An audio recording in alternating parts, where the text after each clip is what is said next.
В Ингушетии сегодня с рабочим визитом находился министр труда и соцзащиты России. Основным пунктом программы Максима Топилина стало совещание с руководителями региональных органов исполнительной власти субъектов СКФО, посвященное реализации национального проекта «Демография» и снижению уровня бедности в северокавказских субъектах. Национальные проекты – ключевое звено всей политики России в сфере, которую курирует министерство. Надо отметить, что Ингушетия остается здесь одним из немногих субъектов, где рождаемость растет. Будем надеяться, что тенденция сохранится, и строительство яслей и детских садов – одна из основных мер поддержки семьи. Это развитие социальной инфраструктуры, новые рабочие места, рост доходов населения, увеличение регионального бюджета за счет роста объемов подоходного налога. Рассчитываем, что нацпроекты дадут серьезный результат, отметил Максим Топилин. Вопросы социальной сферы, они настолько важны, в силу того, что у нас в действительности много объектов по нацпроектам в рамках демографии строится.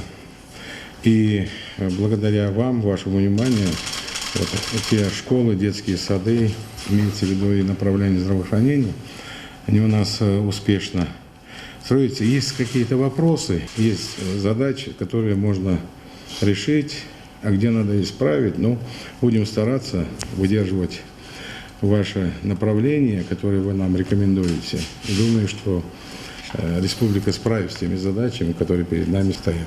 Очень важно, что мы создаем достаточно такую массированную систему защиты семей, поддержки семей при рождении детей прежде всего.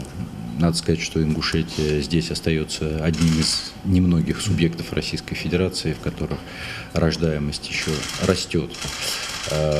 И мы очень надеемся, что эта тенденция будет сохраняться. И когда вы сказали про строительство детских садов, ясель, безусловно, это, наверное, одна из самых ключевых мер поддержки семьи, потому что это возможность в том числе и работать, а для республики эта история с работой является тоже, в общем, достаточно важной. Пока еще, к сожалению, уровень безработицы, уровень доходов, он не такой высокий, но по первому полугодию в республике Ингушетия на 3% прирост.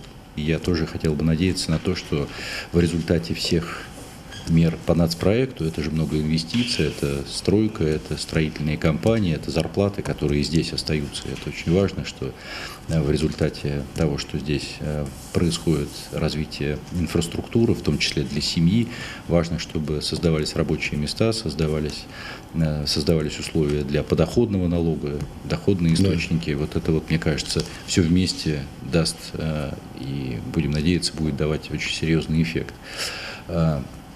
Конечно, по нашему нацпроекту мы очень большое внимание тоже уделяем вопросам и спорта, и здорового образа жизни. На территории Ингушетии в этом году средства предусмотрены фактически на более чем 20 объектов.